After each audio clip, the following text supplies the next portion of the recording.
Hi, everybody. Thanks for joining us today.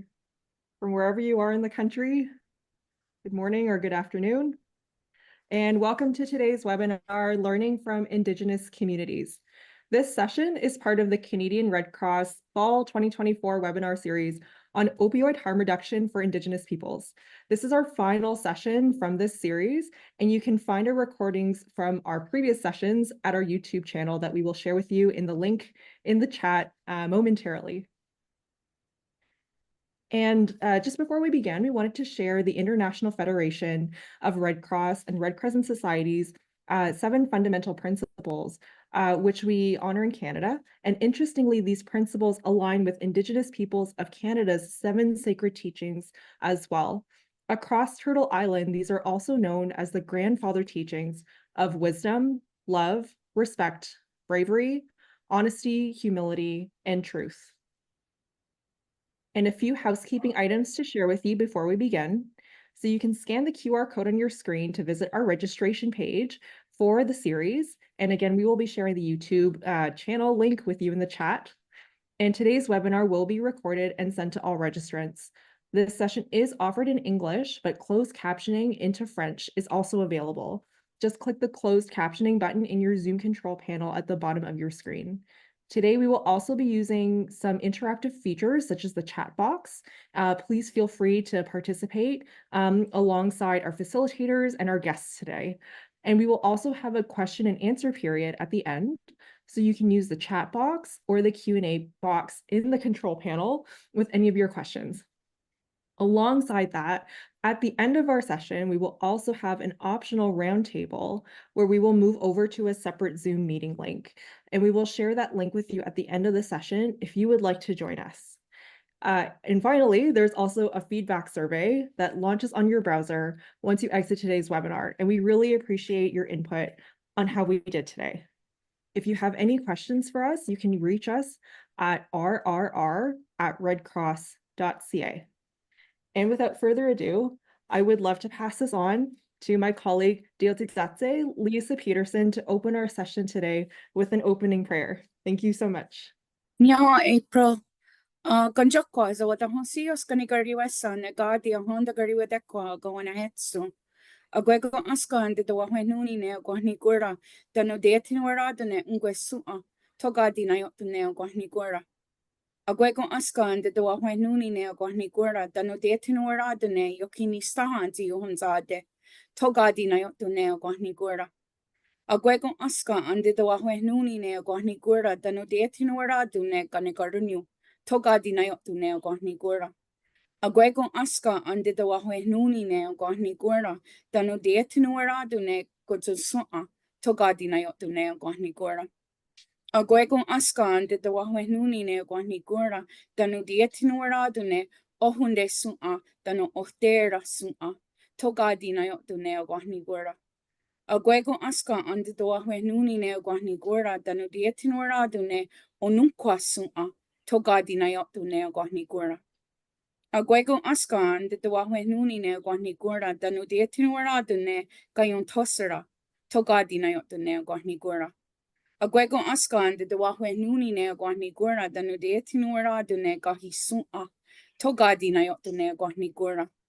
Agwego askan de wahwe nuni ne gwahni gura danu de tinuaradu ne gundirio togadi na yotu ne gwahni gura. Agwego askan de wahwe nuni ne gwahni gura danu de tinuara dune garunda su'a danu ogwire su'a togadi na yotu ne gwahni gura. Agwego askan de wahwe nuni ne gwahni gura danu de tinuara dune ojidangu'a togadi na yotu ne gwahni gura. Agwego askan de wahwe nuni ne gwahni gura danu de tinuara dune ojinua su'a togadi na yotu ne gwahni gura. Agwego askan de wahwe nuni ne gwahni gura danu de tinora dune yoki sotogo radiweras danu radi kanaresta togadi na yotu ne gwahni gura.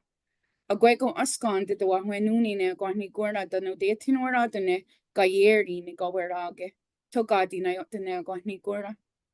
Agwego askan de wahwe nuni danu de tido anora dune sunkwat zia anja nekagarakwa togadi na yotu ne gwahni gura. Agwego askan de doa wenuni ne gwani gurna dano de etinura dane yuki sota asantaneka garakwa. Togadi na yotane gwani gura. Agwego askan de doa wenuni ne gwani gura dano de etinura dane yodesto quaronio.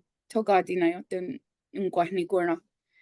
Agwego askan de doa wenuni ne gwani gura dano de tidoanura dane sunquaya dizo. Togadi na yotane gwani gura. Onagadi Tony Ore Yate Wani Harho Dogatena Zayon Gora, Izagene Ona Zazewakwa Daga Hado, Ona Wateri One Hot Dunga, Nua Wanizarade, Egadi Neo Dohakne Gora. So those are the words that our people say before we start anything where we're bringing our minds and our heart and our everything together. And we felt it was appropriate to do that today, especially given that we have two Haudenosaunee people on here also. And essentially what it says is we are grateful and we give thanks for everything in the natural world, right from the waters and human beings to the stars in the sky and the grasses and the birds and everything that makes this world what it is. So let it be like that and bring our minds together. Yeah. No.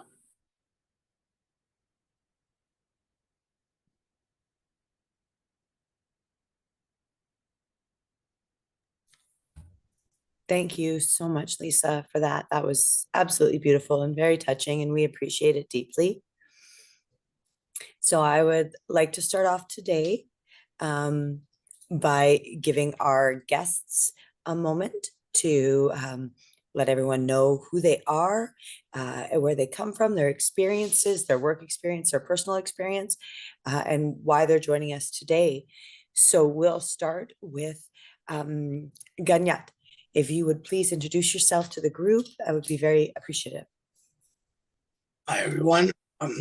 Everyone calls me Ganyat. My real whole name is Ganyat Darodu, and my last name is Deer. So that's my name and my qualifications, I guess you could say. School-wise, I don't think I have much. So I think it's more life-wise is kind of why I was asked to be here with my years of addiction. And it's been a long time, over 22 years, roughly, my journey's been. So in 22 years qualified in addictions, let's say, rather than school.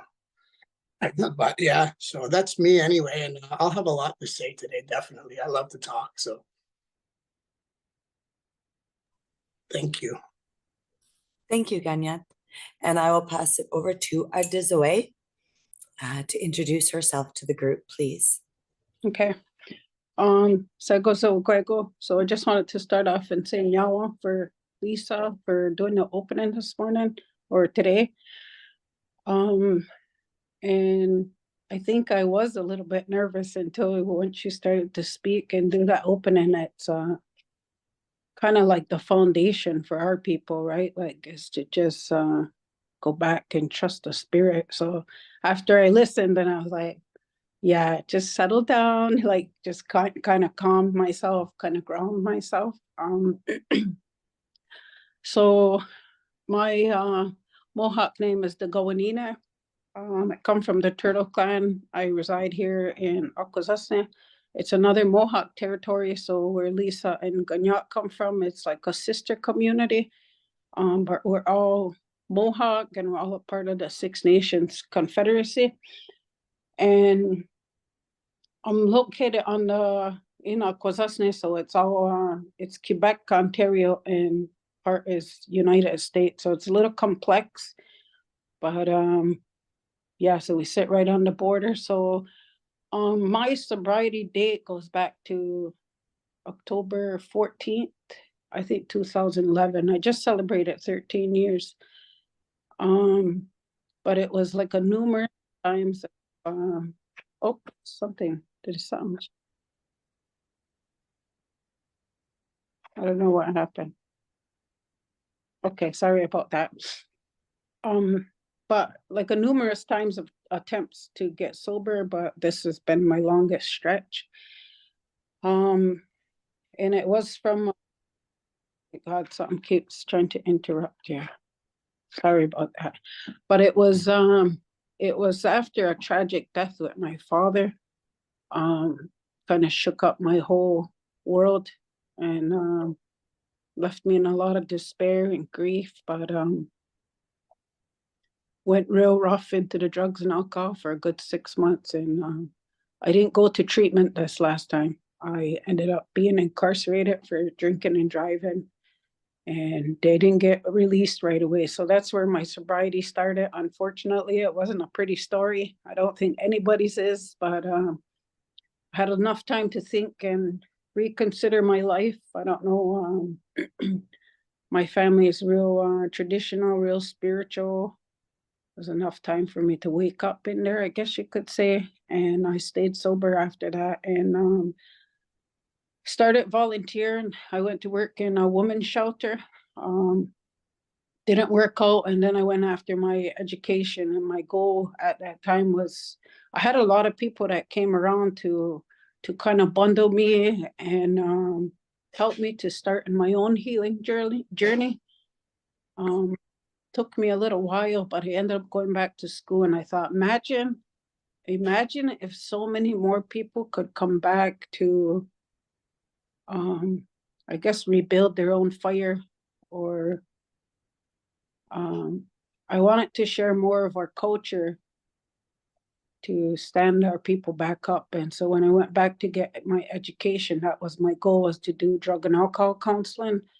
But it was such an obstacle. I feel like I could only go so far with drug and alcohol to expand. I think it was like a lot of like DSM.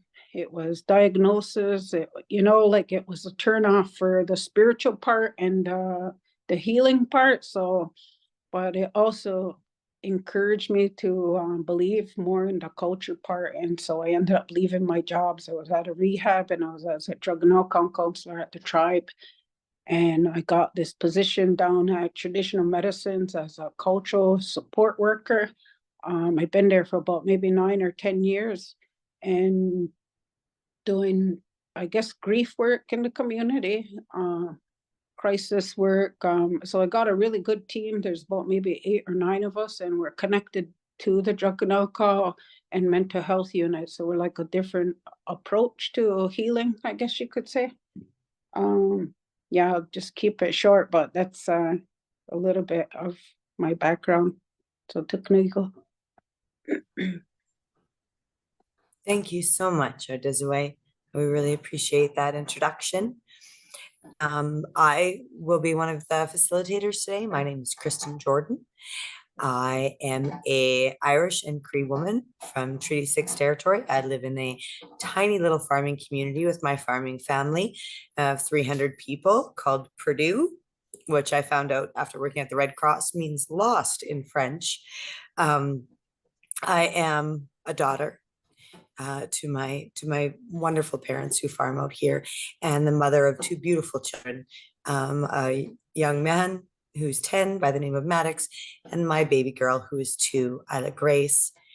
I have been a foster mom for local animal shelters for about 12 to 13 years. And in my spare time, I train PTSD dogs to support our veterans. I've been a social worker for 18 years and started with the Red Cross just this last May.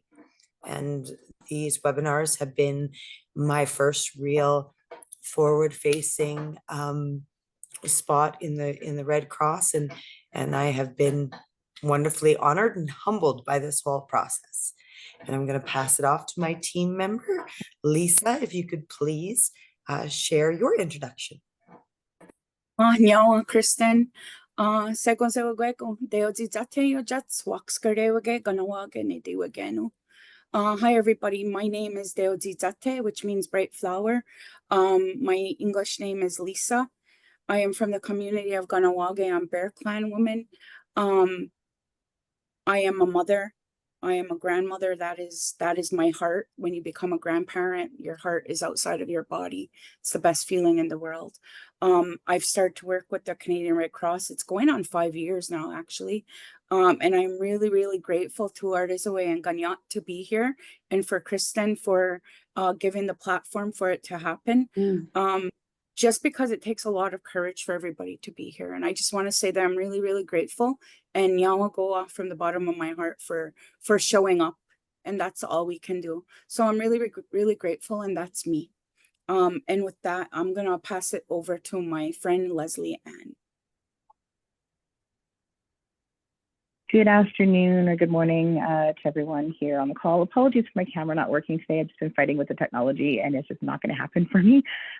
So I will just be a voice for the moment, but that is all right. My main role today will be actually to gather up your questions and your comments throughout the chat and the question and answer box to bring to Kristen so that we can bring them to the group in the chat in the question and answer period. But I am coming to you today from just outside of Saskatoon, which is Treaty 6 territory and homeland of the Métis people. I am coming to you from my new home where I also have my new husband of about 3 weeks here as we kind of navigate our new town and new home and new everything at the moment. So it's been definitely a bit of a journey. My parents are also visiting as well for some time with us, which is fantastic. We had them here until after Christmas.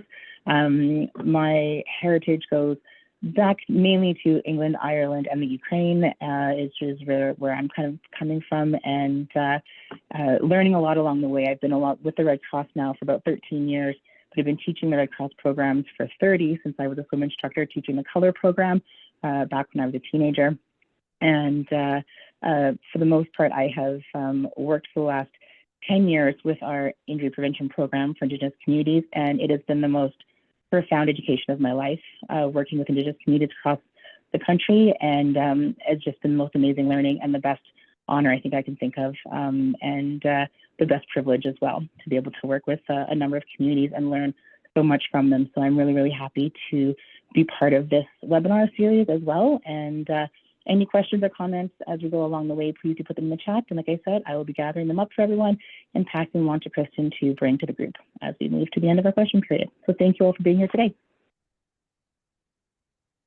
Thank you so much, LA. I appreciate that introduction.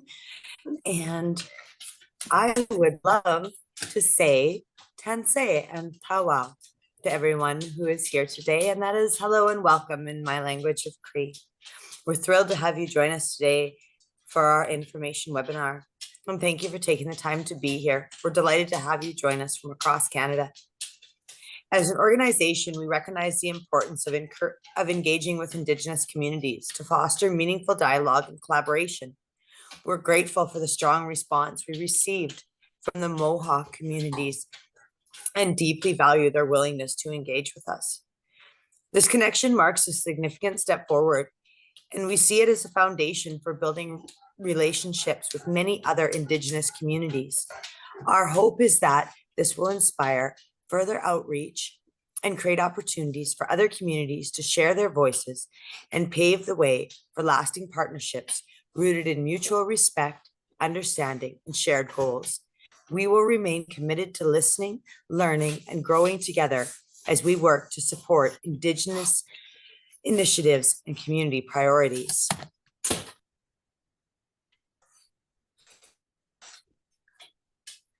I would like to share that what we're speaking about in this webinar series, in the interest of making this space as safe as possible for those who will join us on this journey.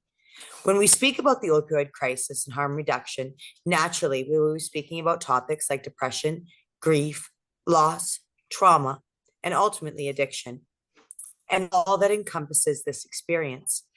We understand that while these discussions are important, they are also deeply personal, vulnerable, and sensitive topics that can bring up complicated emotions, especially for those of us who have had firsthand experience with these subjects. Please take a moment to check in with yourself. Ask, am I in a good headspace to hear this conversation?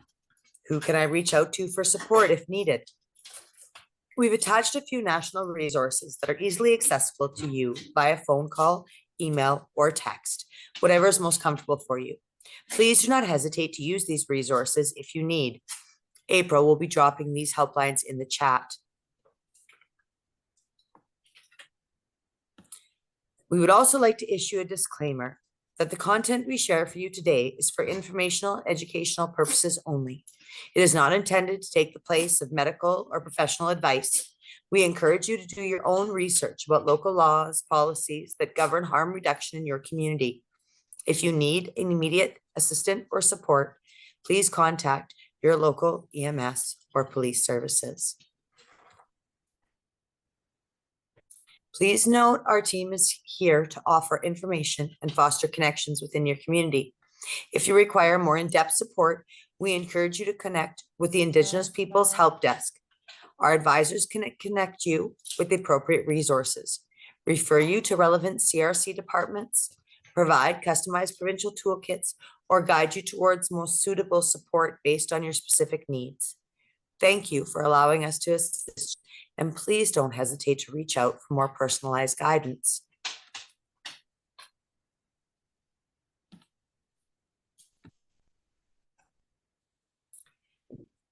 So let's get started. I would like to direct the first question to Ganyat. Can you please share how you have incorporated Indigenous cultural practices, traditions, or values into your approach to addiction healing? And what impact have you observed these elements to have on your recovery journey?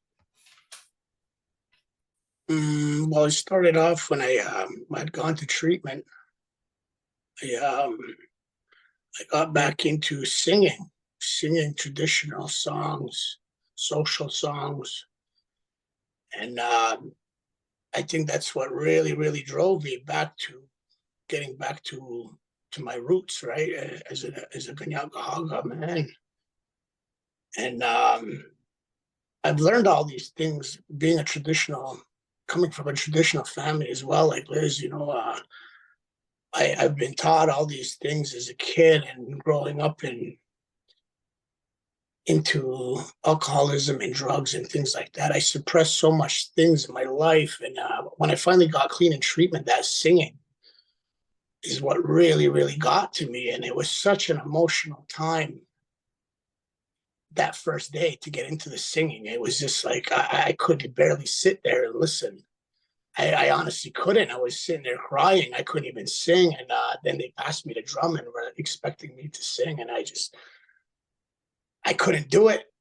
But at that moment in time, I just knew I had to. It was something telling me inside of me, like, take this drum and sing, even if you can't. Do something, make some noise, right? And sure enough, I started singing a woman's dance song that I had remembered. And it was a gift from Creator, from, like to feel that feeling. It was like a natural high in a way. And from that day on, I told myself that I got to get back to who I am. And that's exactly who I am. I'm a Haudenosaunee man, I'm a Kanien'kehá:ka. And going back to creation story and things like that I was taught in the longhouse, and being a traditional person, was our original instruction was to come here and take care of Mother Earth, and take care of our families and our 7 generations ahead. And so that singing is what really like pushed me into getting back to who I was and who I am. So I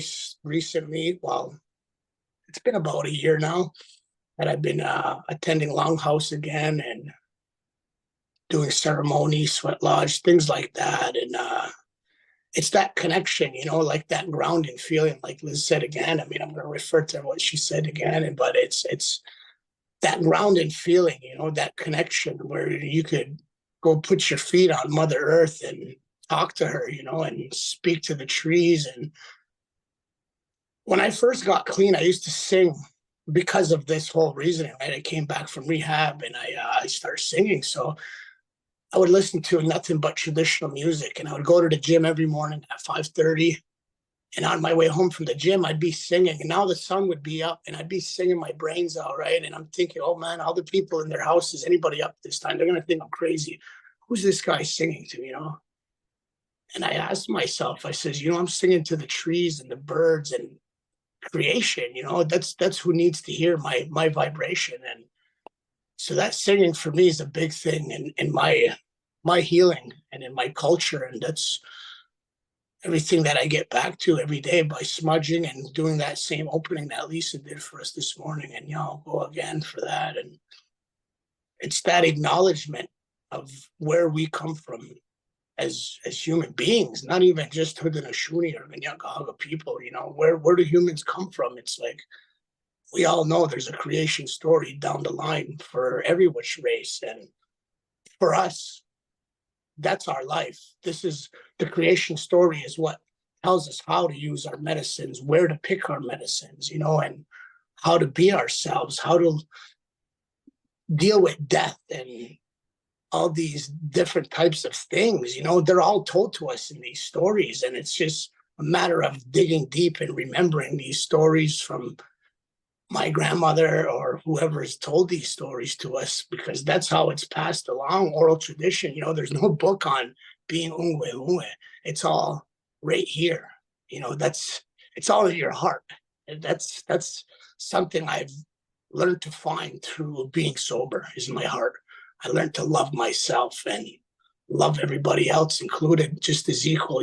There's no more love for anybody than there is one other person, let alone myself. It's like, as much as myself is number one when it comes to sobriety, I'll never pick myself over anybody. We're all equal no matter what, and my children and everybody's children included. And that comes back to the Haudenosaunee or the Guyana Goa, as they say. The great law is the English word for it.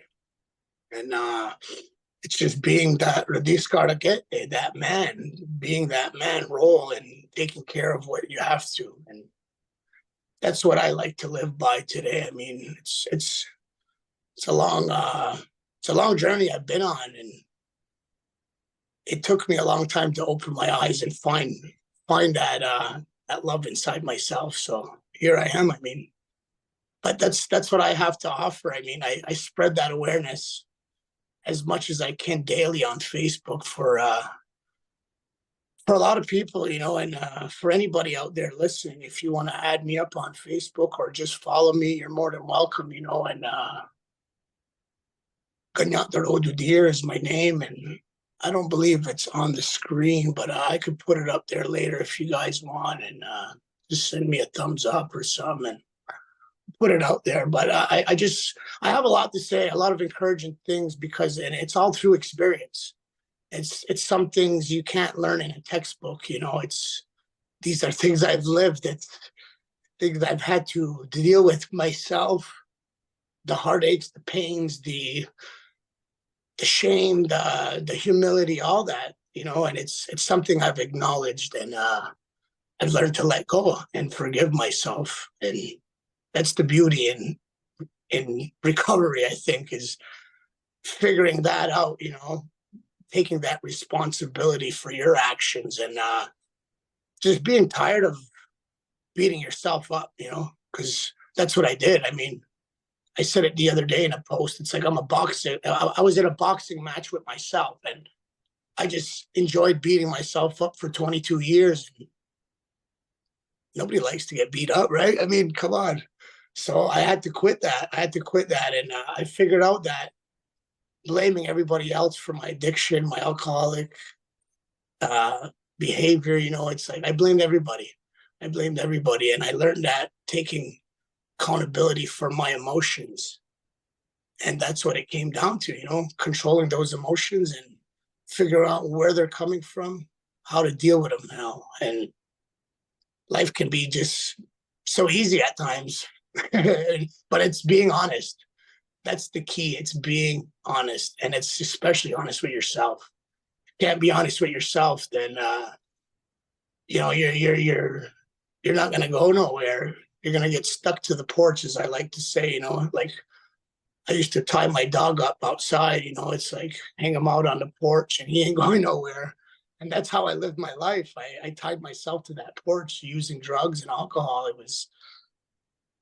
it was fun, right? But you see all the other dogs walking down the road. It's like, wow, I want to go roam. I want to live life. And I couldn't live life tamed to that porch no more. And the spirituality and the culture is what really took me, because I've been through a lot of recovery. This is my 7th time getting sober in my life. And I think I was 19 years old the first time I tried. And I did about 3 years back then, but it didn't stick. You know, I went multiple years using on and off, and nothing ever stuck until I got back to this way, that mentality of taking care of what's in front of me, taking care of today, not worrying about what I did yesterday or what bill's coming tomorrow. You know, it's like Guanua, as they say in our language. You know, right now, what's important right now? My health.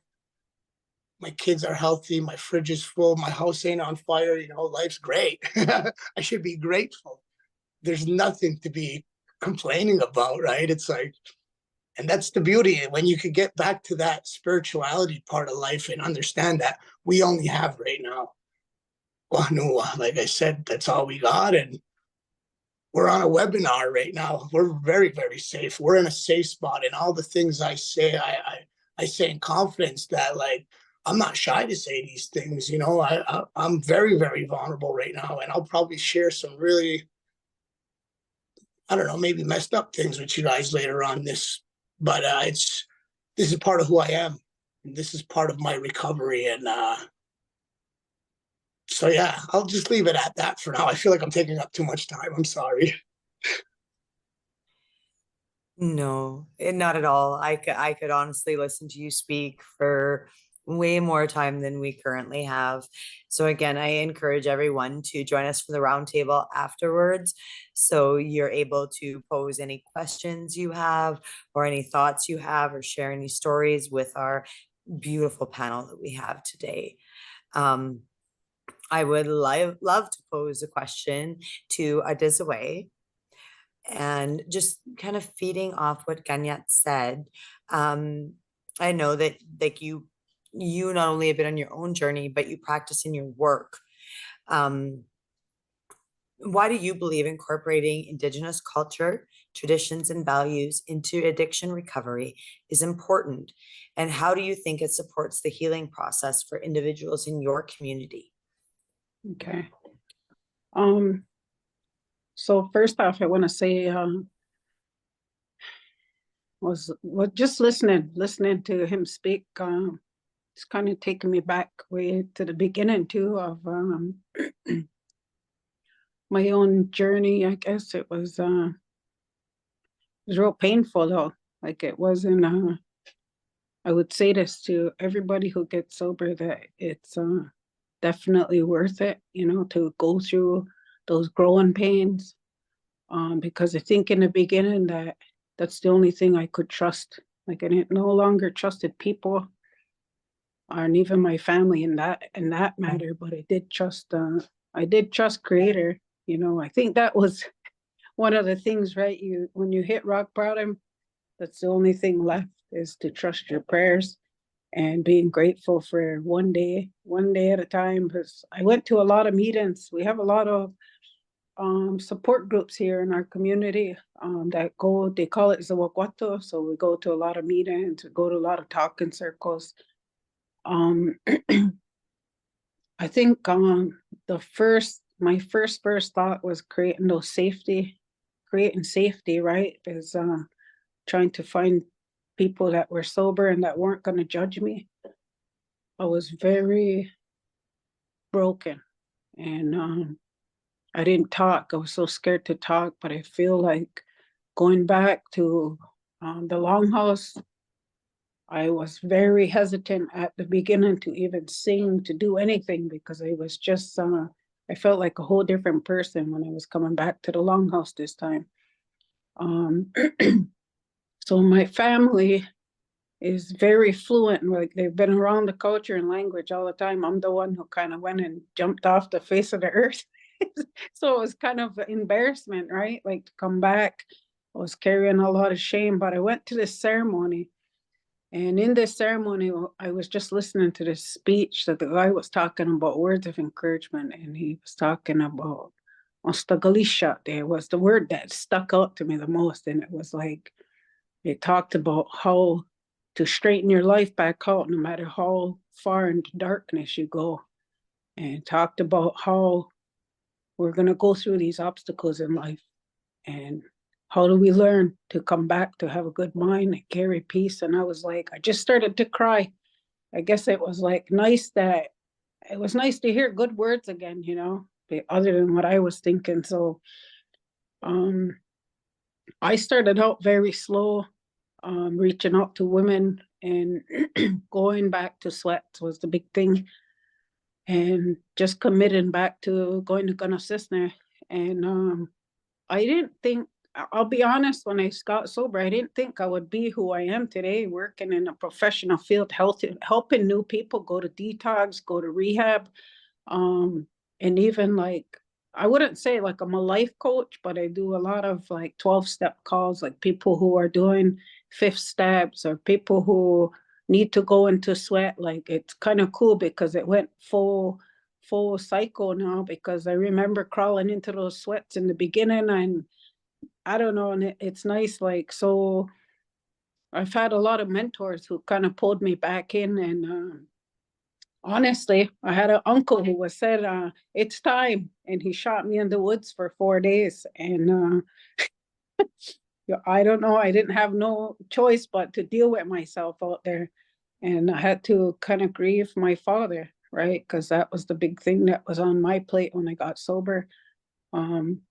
And it was a lot of tears, but you know what? When I came out after that 4th day of fasting, I felt real high. I felt really disassociated from this world. I felt like I was reconnected back to myself. And I was so protective. I was so cautious when I came out of that woods. I was very picky too about kind of people I wanted in my life. And for the first time, I knew that I had to take that accountability to protect myself and not let the world persuade me anywhere. So with that pickiness became, I guess, my journey, or my vision was like, man, more people need to feel this instead of feeling judged or feeling lectured about our lives that we've chosen. It was like, how do we embrace other people? How do we embrace these addicts and that have been so broken? How do we pull them back in and strengthen their fires, right? So I don't know, maybe from all my loneliness and hurt, that's what I wanted to create. I don't know, I just felt like that's what sparked me, was having those experiences. I stuck by it though. Like, we still, even to this day, once a month we'll do like a women's gathering. Some of them aren't in like sobriety or recovery. It's just like a group of women to just sit and do a ceremony or go to sweats. Like, it's a big part of my sobriety. But what's been new lately, I guess since 2024, I had that opportunity to study under that Gabor Mate. He's big into trauma, and but they incorporate meditation.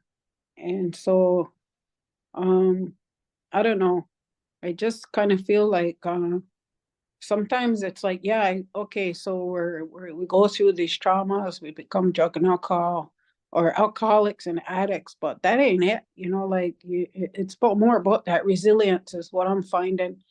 So I started these meditation classes, and I do them at our groups here to try to get the body to relax and to just kind of embrace. So what if we went through all that pain? Like, at least if we can learn to calm the body down and be forgiven. And I think of those first few months or years when I got sober, was hearing those words that they were talking back to my spirit to just reassure me, right? Was to be loving and to be gentle, and to always think about that protection. So I think it's like the foundation for me. Like that Ganyat talked about that opening.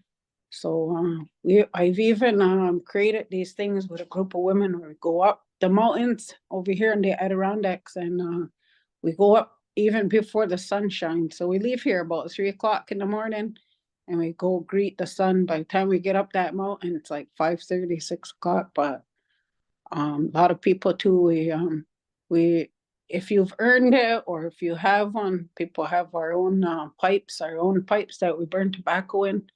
I feel like that's something that, I don't know, if you can't connect to yourself, like it's not connect yourself to you and creator, it's like you'll continue to feel that lost feeling, that drugs brings us. So I don't know, I feel like it's not just incorporating it, it's like finding it's a whole new life, once you put those things down and start living again.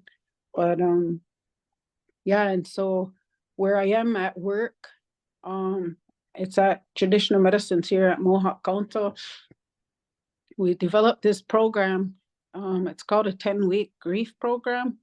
We put into, so in those series, we help people identify like our triggers, our anger, but I don't think they're really a bad thing. I think that we learn a lot of survival tactics from whatever the hell we went through.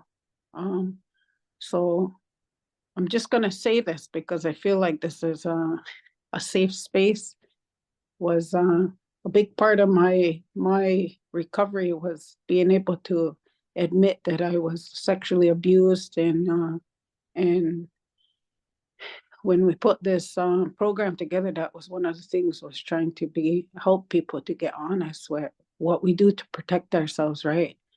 And but in there, after the individuals, and even like what I've learned is after we get comfortable and be honest about where we are, we start to do these things called soul retrievals, right? So it's to pull the spirit back into the body, and we use our medicines, and we it's like, even though that pain happened, it's like to pull that away, but just to pull that spirit back into them.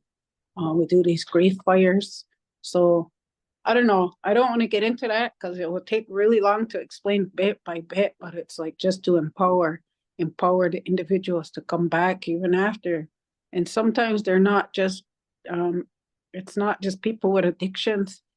Like a lot of people are hurting, like when you talked about the depression, like there's so much our people here use medicines too, right? Is to clear off their mind and clear their eyes. Like people talk about our condolences are here, but I don't know. I feel like as Haudenosaunee, our people are real strong here. Like they still speak. We're still on our homelands. We're still around our medicines. We still practice our ceremonies. So it's really easy here in our communities to get right back into things. And so I'm just gonna leave it at that. I feel really fortunate to be where I am, but and just that's all I have to say on that one. Yawa. Thank you so much. We absolutely appreciate that. Both your candid and honest responses to these questions and your willingness to speak in front of all these people and share what is very much personal and sacred to you as people. I can't express my gratitude enough. It is quarter to 1 my time, 15 minutes left, as we are dealing with different time zones. And I would just like to kick off the Q&A with a question that I had been texted here during our time together. And it's just for either one of you who are willing to answer. It's about the trauma. And I've heard both of you speak about that, whether it be intergenerational or personal trauma, and how that's associated with addiction. How do you see your cultural practices, your cultural healing address that trauma? For me, I think I was thinking about that too. It's like just looking back at the beginning, like she said earlier, it's like looking at the beginning of my trauma, and it goes way, way back before I even used drugs and alcohol. So in reality, my journey's been 35 years compared to 22. 22 years is just addiction, and 35 years is from my most like furthest history of trauma that I could remember, as a young child. And I mean, like she said, this is a safe spot, I guess. And it's something that it took me a long time to even tell one person about. I think I was well into my 20s by the time I told one person about any of it. And it's hard. It was hard, it was real hard. But to talk about the sexual abuse is something that really, really it played a lot of persuasion in the decisions I made throughout my life, even before I was an alcoholic and an addict, and I was making some really, let's say, different types of choices than normal kids had to, or not normal kids, but people who weren't sexually abused, because to me, I guess I thought that was normal, not being abused. Come to find out, here we are 35 years later. I tell my stories over and over all the time, and I'm getting so many men and women approach me privately and telling me, oh man, this same thing happened to me. And I'm like, I never would have thought, right? It's like, but I was that same person hiding it for all those years, masking it and pushing it down because I didn't want people to know I was sexually abused. Man, I thought I would be the laughing stock of the community. I thought I was going to be a joke to my lacrosse team, my hockey team. I would never have friends again. It was that shame and that disgusting feeling that I felt. And I have to think about it. It started before I even used drugs and alcohol. And with the drugs and alcohol, it only made it worse and worse and worse because it was easy to forget about all that stuff. It was easy to just forget about everything. Like I would get blackout drunk, and when I finally told somebody in my 20s, it was like a big thing, I felt so much weight off my back, but I said, well, one person's enough, one person is enough. And if anybody else finds out, oh my God, my life will be over, right?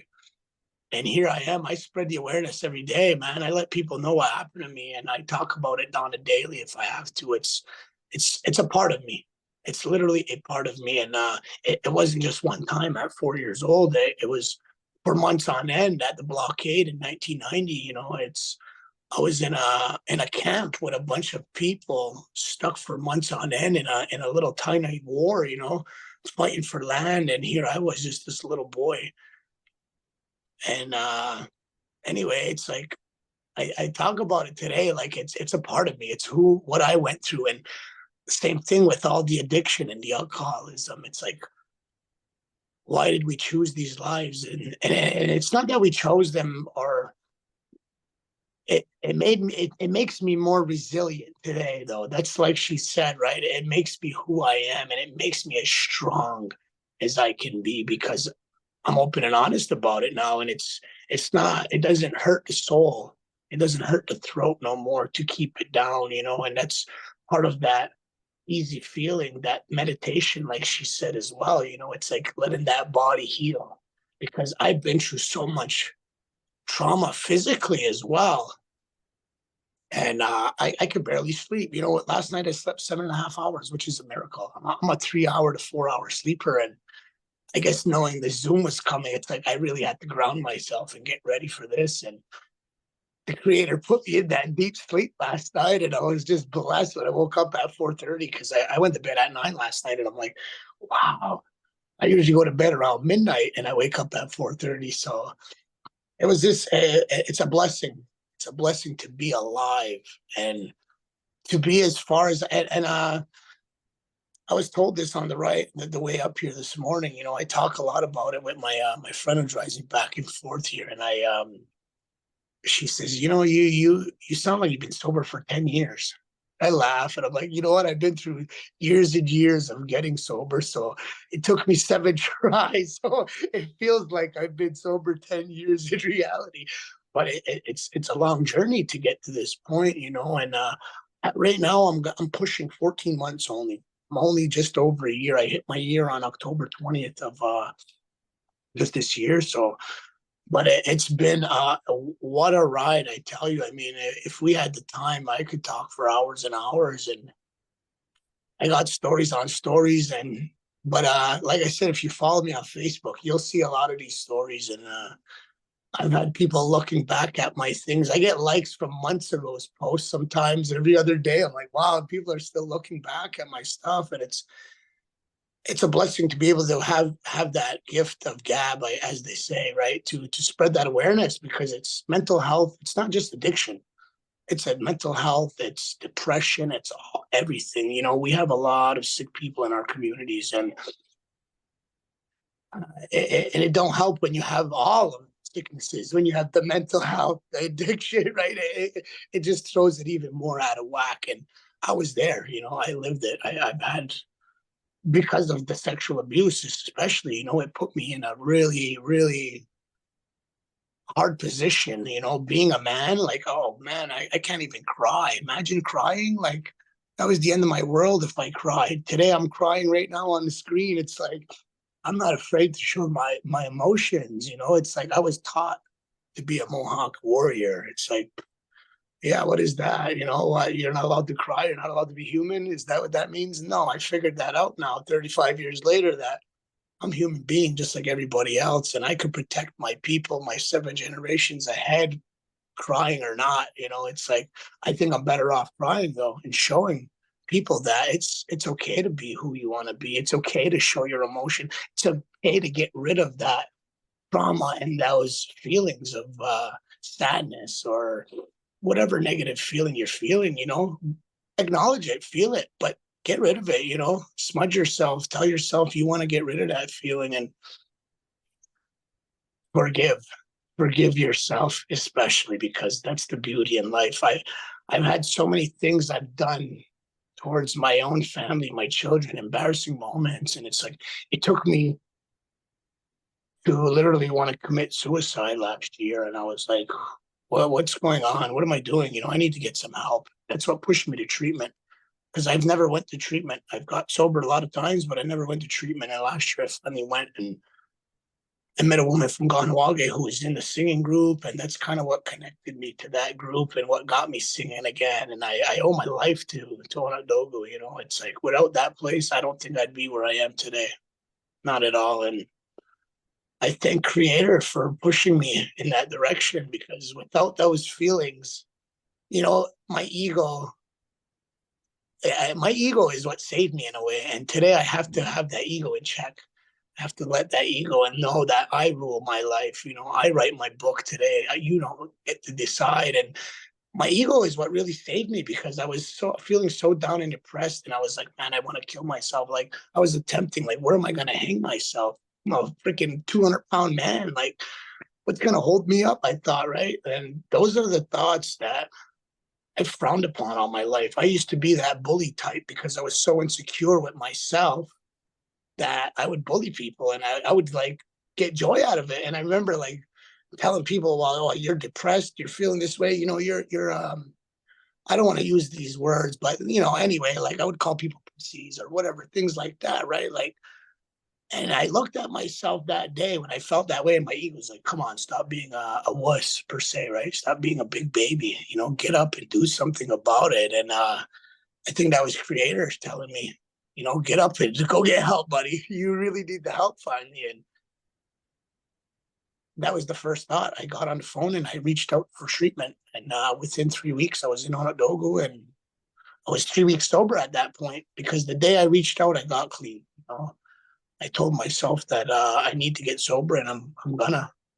And I took that accountability, you know, and here we are 14 months later, and I got so much light coming out of me, like a light bulb. I'm exploding with joy, happiness. I mean, I'm going to New York City tomorrow with 3 of my children. I'm going to a football game. I'm freaking staying 3 nights. Like, what kind of person does that? You know, somebody who's manifested love into his life. You know, I manifest good things. I manifest things for me and my family now, instead of out there looking for drug money and, you know, those shameful things that I've forgave myself.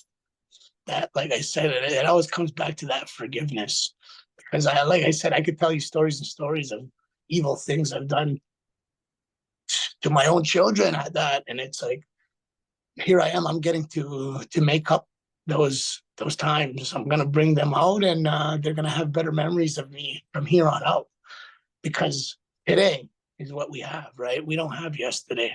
We can't change that. That's stuck in their brains. But today we get to change their brains. We get to put those new reels into their film and download better things into their brains and show them love. Anyway, I'll leave it there. Thank you. Thank you so much. That's just beautiful. I mean, all of it has just been beautiful and has moved me close to tears on more than one occasion. So I thank you both. We are down to our last about 3 minutes of our webinar. So a couple things I'd like to say right now. First of all, thank you, Conrad, and our Desiree, for your openness and your vulnerability and your compassion and your love. I mean, thank you for all of it. Thank you for everything that you have brought to this table and that you have shared with this group. Like, I honestly can't thank you enough, both of you. Everyone out there who is listening, I'm sure you take a moment to process everything that's been said. I feel so many emotions right now, so I can't imagine. And I was prepared for this. I had spoken to these people, these beautiful people before, and I'm feeling waves of emotion. So I'm going to acknowledge the fact that our audience probably needs a moment to take a breath and just kind of absorb everything that we've heard. However, we are moving from this Zoom room into another Zoom room for our roundtable discussion. And this is where we can open the floor to stories, to questions, direct questions to our speakers.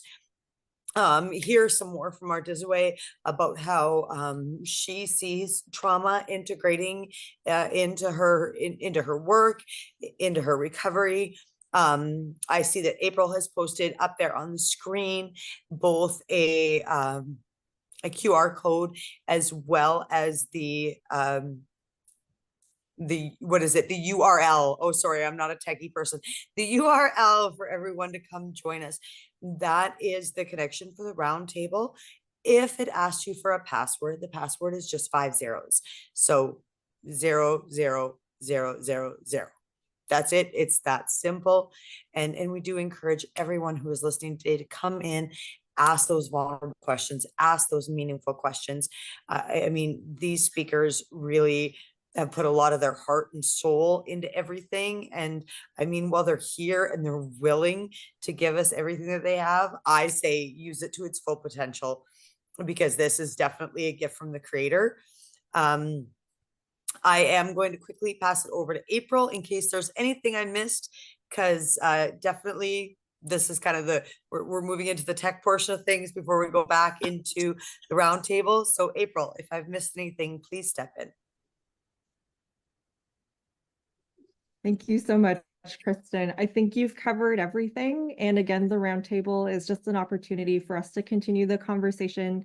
And it's a chance for our guests to actually turn on your cameras and your microphones if you'd like to chat with anyone who's presented today. So I've posted the link in the chat and also the QR code.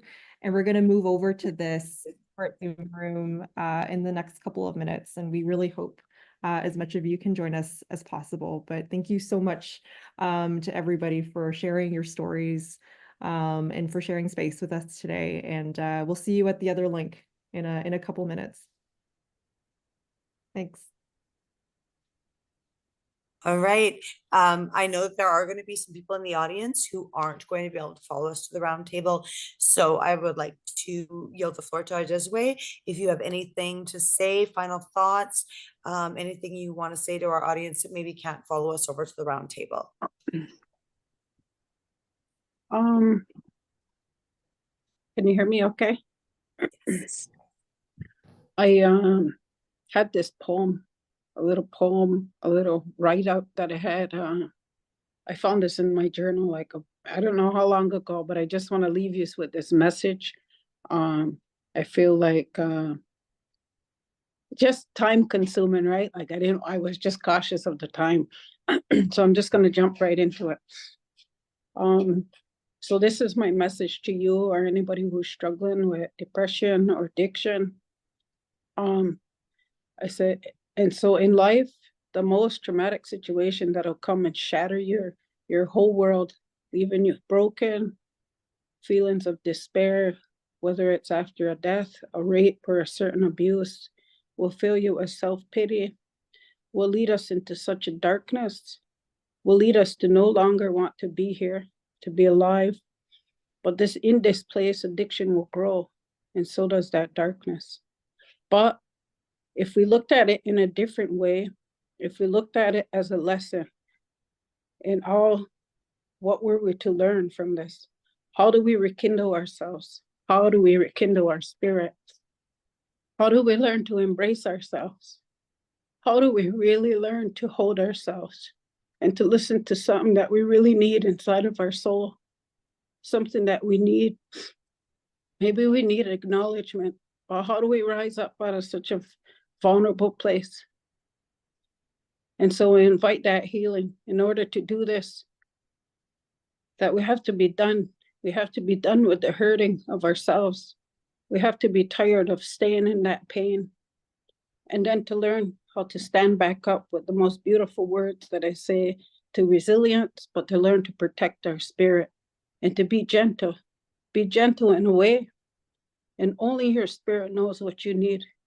But to release that pain and to relearn what you need for yourself. Learn to trust the Creator. Be careful and listen, because it's only water under the bridge, but we got to continue to live. And that's all I have. That's my, that was the words that I wrote. So I just wanted to thank you for this opportunity and a safe place, as a lot of things come with addictions, and just that for all of us, to keep an open mind, because I guess that's the reality when you put it on there about the opiate, because I'm on this board also, right? Like I'm on this very sensitive board that talks about the opiates that are epidemic that's going across the world, where the babies are being affected, the moms that can't stop, and it's very sensitive, right? So I feel really fortunate to be grateful and to no longer have that urge, but and even to be in the helping part, right? The field, even all you ladies that brought this opportunity, it's really empowering, and it's nice to just be a part of the action part, right? And I don't know, I think culture and the spirituality, it has to be hand in hand. We can't just diagnose somebody with these addictions, like teach them how to become alive again, right? And to trust in Creator or God, whatever they believe in. But that's just my words of or my message that I want to end with. But Tokniko, go.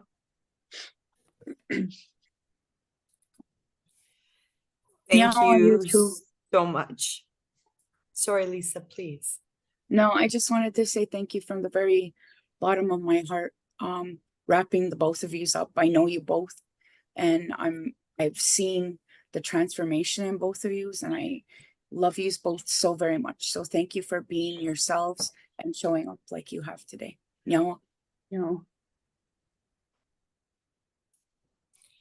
All right, everybody. So we can log off here and we'll log back off on the other Zoom. That way we can see your beautiful faces and we can have some face-to-face interaction. I mean, face-to-face virtually as best as we can. So I will see everyone at the round table. Thank you. Now,